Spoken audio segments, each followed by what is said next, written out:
Shalom, perkenalkan nama saya Priska Indra. Sekarang saya akan berkhotbah untuk memenuhi tugas dari mata kuliah Bahasa Indonesia yang dipimpin oleh Ibu Sumiati Putri Natalia. Langsung saja, pembacaan yang akan saya renungkan pada saat ini terambil dari Kejadian pasal 39 ayat yang kedua. Kejadian pasal 39 ayat yang kedua. Tetapi Tuhan menyertai Yusuf, sehingga ia menjadi seorang yang selalu berhasil dalam pekerjaannya. Maka tinggallah ia di rumah tuannya, orang Mesir itu. Sekali lagi, tetapi Tuhan menyertai Yusuf, sehingga ia menjadi seorang yang selalu berhasil dalam pekerjaannya. Maka tinggallah ia di rumah tuannya, orang Mesir itu. Amin. Saudara-saudara, dari pembacaan kita pada saat ini, saya telah mengangkat satu tema, yaitu belajar dari kualitas hidup Yusuf. Belajar dari kualitas hidup Yusuf. Dalam perjalanan hidup saya memandang keberhasilan itu ketika seseorang mendapatkan apa yang dia inginkan, seperti jabatan tinggi, selesai dari studi, pendidikan, dan pokoknya yang saya anggap suatu keberhasilan itu adalah ketika kita mendapatkan hal besar yang betul-betul kita inginkan.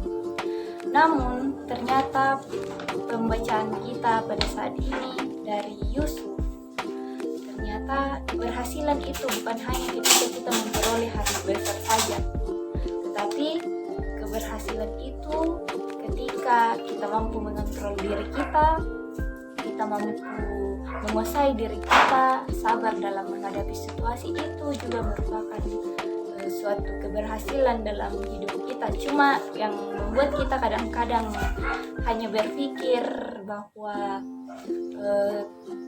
keberhasilan itu ketika kita mendapatkan hal yang besar, karena kita tidak menyadari, kita kurang bersyukur bahwa ternyata dalam hidup kita Tuhan juga menghadirkan keberhasilan itu, hanya kita yang tidak menyadarinya. Saudara-saudara, dari Kejadian pasal 39 ayat yang kedua ini, kita bisa melihat bagaimana penyertaan Tuhan terhadap Yusuf.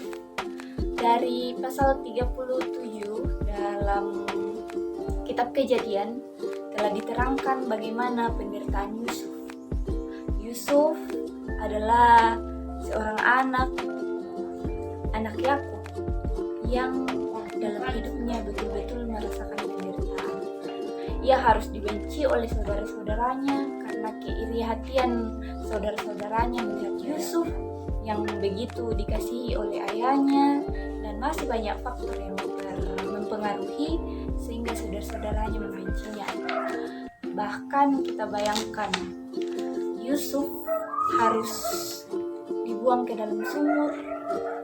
Ia dijual oleh saudara-saudaranya kepada orang Midian, namun Tuhan tetap menyertai Yusuf. Sampai di Midian ia diperbudak di sana, tetapi ia menjadi juga seorang yang dikasihi oleh tuannya, yaitu Potifar. Dan kita tahu bagaimana kehidupan Yusuf. Yusuf itu adalah orang yang paling percaya oleh tuannya.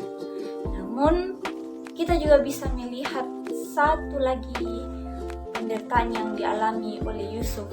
Ini baru setengah dari penderitaannya, tetapi bayangkan bila kita berada di posisi Yusuf, yang kita akan lakukan itu bagaimana?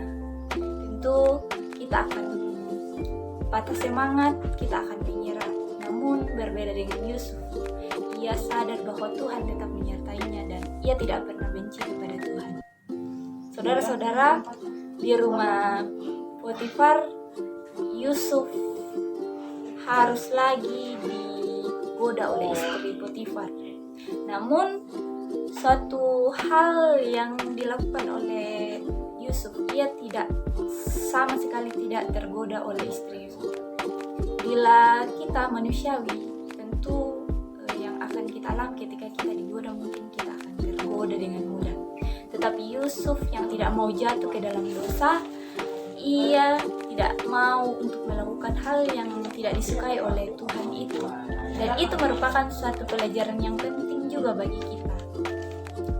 Saudara-saudara, bahkan ketika ia telah digoda, masalah kembali datang. Ia harus difitnah lagi oleh istri Potifar karena Yusuf tidak mau melakukan apa yang istri Potifar itu ingin lakukan kepadanya.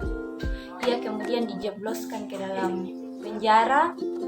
Kita bayangkan penjara itu bagaimana, pengap, makanannya belum tentu enak seperti yang kita rasakan, ruangan yang sempit, namun di dalam penjara Tuhan tetap menyertai Yusuf. Yusuf tetap disertai oleh Tuhan. Ia di dalam penjara dipercaya oleh kepala penjara. Ia bahkan tetap berserah kepada Tuhan. Nah, kita tahu apa yang terjadi selanjutnya kepada Yusuf. Ia kemudian diangkat menjadi seorang pemimpin yang besar di Mesir karena penyertaan Tuhan, dan tentu itu bukan kekuatan Yusuf. Ia menyadari bahwa seluruh kekuatan itu berasal dari Tuhan. Yusuf kemudian diangkat menjadi seorang pemimpin karena telah mengartikan mimpi Firaun dan memberikan solusi yang benar-benar menolong orang banyak pada saat itu. Saudara-saudara, jika kita merenungi bagaimana kehidupan Yusuf ini, ia itu mempunyai sikap yang berpegang pada kualitas Tuhannya, yang juga mempengaruhi dirinya sendiri.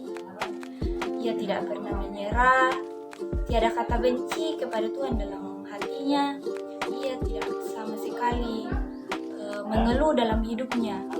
Tapi satu hal yang ia percaya, bahwa penyertaan Tuhan itu akan tetap ada dalam hidupnya. Begitupun dengan kita, saudara-saudara.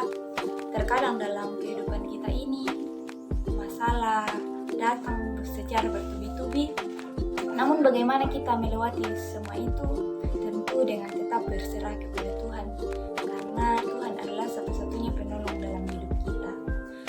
Dari kehidupan Yusuf ini kita dapat belajar banyak hal, mulai dari kesabarannya. Ia tidak tergoda dengan hal-hal duniawi. Ia bukan orang yang mengeluh dan juga tidak pernah mendendam. Kita tahu bahwa setelah ia terangkat menjadi Mesir, justru ia menjadi penolong bagi saudara-saudaranya dan bagi orang-orang yang ada di sekitarnya. Dia tidak ada kata dendam kepada saudara-saudaranya yang telah membenci dia, yang telah menjahati dia, tetapi ia justru tahu bahwa dari situ Tuhan merancangkan damai sejahtera baginya. Begitupun bagi kita harus percaya bahwa terkadang masalah dalam hidup kita, terkadang penderitaan datang dalam hidup kita untuk menguji kita, untuk membawa kita menjadi orang yang lebih kuat, untuk membawa kita menjadi orang yang lebih dekat kepada Tuhan. Saudara-saudara, dari pembacaan kita ini belajar dari kualitas hidup Yusuf.